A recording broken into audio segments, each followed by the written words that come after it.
waxaa ka dhacday nin kasta arooskiisa ha shito. hadda xaalka waxa uu marayaa alfanaan cawaale aadan iyo xaaskiisa cusub Mrs Xiis oo arooskoodii shitay xalay, arooskii qarniga oo ka dhacay Jigjiga. haddii aad doonaysid in muuqaalkan aad ka bogato marka ugu horeysa haddii ay tahay oo channelkeena aad soo booqatay, subscribe dheh, gambaleelka furo, like, share iyo qaybta commentiga in fikirkaaga aad inoogu reebto hanaga ilaabin. horaan haddii aad nala joogtay sharaf iyo karaamo ayaad leedahay. waxaan kaa codsanayaa muuqaalka inaad like dhahdo si meel fog uu u gaaro, qaybta commentigana fikirkaaga saliimka aad inoogu reebto. meel kastoo aad joogtaan waxaan idinka mahadcelinaynaa sida muuqaaladeena aad u daawataan.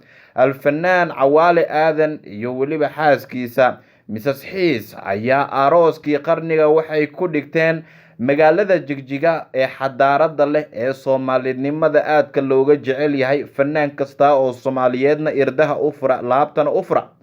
alfanaan cawaale aadan oo ka mid ah lejanada fanka Soomaaliyeed maanta uu ku faano kana soo jeeda Soomaalida Jabuuti ayaa xaaskiisii labaad la aqalgalay xalay, waxaana Mrs Xiis isagu ay yihiin laba fanaan oo kala daran, kaalimo wanaagsanna ugu jira bulshada Soomaaliyeed.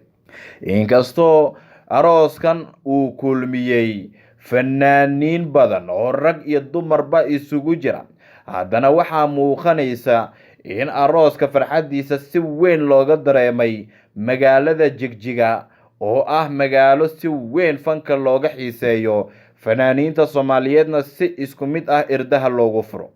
cawaale aadan ayaa mid ka mid ah heesihiisii caanka ahaa soo qaatay, halka iyaduna aysan ka yaraysan afadiisa cusub ee Mrs Xiis oo iyaduna masraxa ay qaybteeda ka ruxday. dhammaan dadkii kasoo qayb galay aad bay ugu riyaaqeen dhammaan arooska iyo qaabka loo soo abaabulay, iyadoo Mrs Xiis ay noqonayso xaaska cusub ee alfanaan cawaale aadan oo horaan u ahaa aabe haysta xaas iyo caruurba.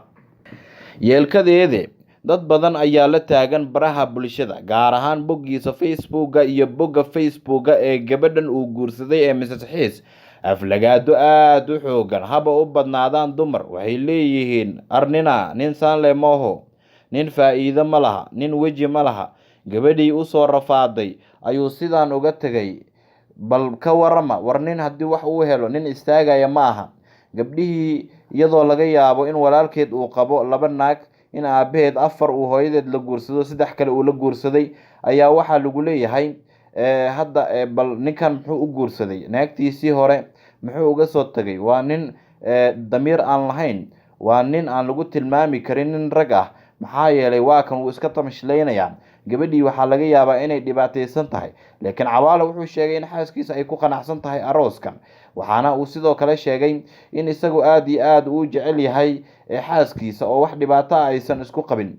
haddaba arooskiisa markaad fiiriso fanaaniinta kasoo qayb galay waxaa ka mid ah cabdikariin cali shaax oo ka mid ah fanaaniinta Soomaaliyeed kuwooda loogu jecel yahay. sidoo kale cabdirasaaq anshax ayaa goobjoog ka ahaa arooska.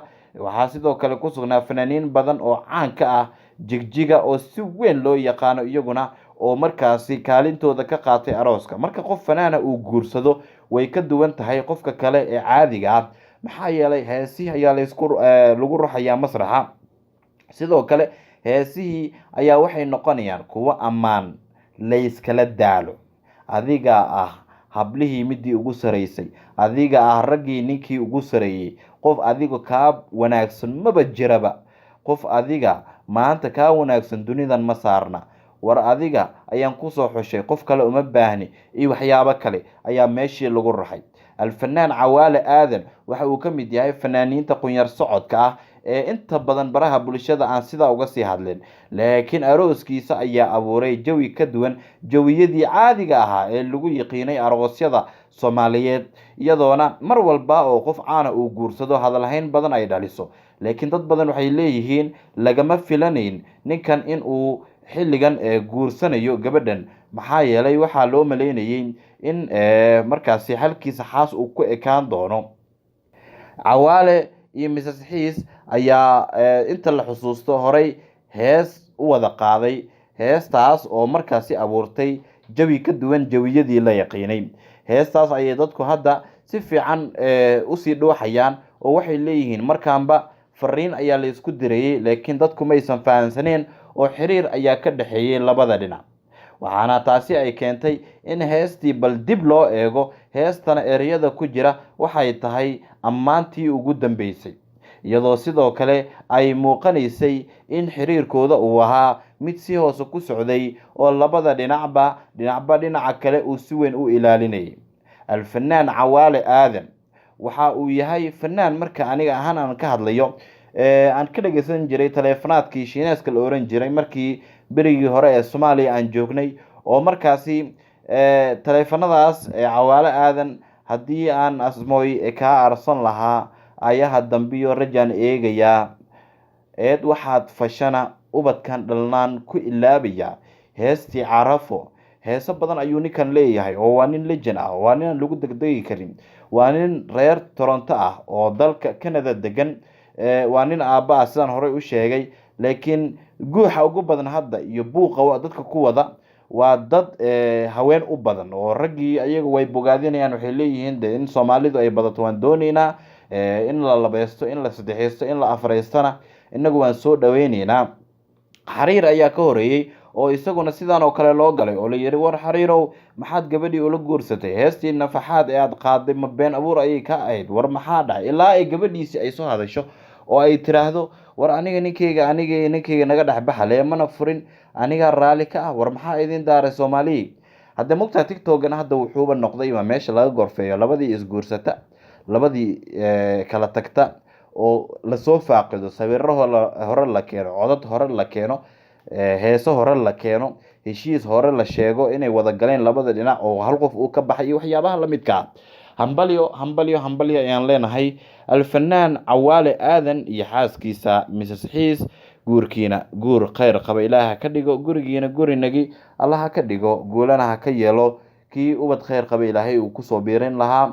dhammaanna inagu waxaan ka mid nahay asxaabta halkan ka diraysa hambalyada. adigu qaybta commentiga hambalyadaada ugu reeb alfanaan Cawaale Aadan iyo Mrs Xiis.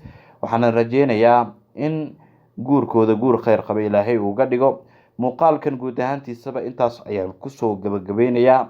haddii ay tahay markii ugu horeysay oo channelkeena aad soo booqatay, subscribe dheh, gambaleelka furo, like, share iyo qaybta commentiga in fikirkaaga aad inoogu reebto hanaga ilaabin. markasta iyo meel kastoo aad joogtana waxaan kaaga mahadcelinaynaa sida had iyo goorba muuqaaladeena aad ugu xiran tahay. had iyo goorba waxaan kusoo gudbin doonaa xog xaqiiq ah oo ku saabsan hadalhaynta baraha bulshada.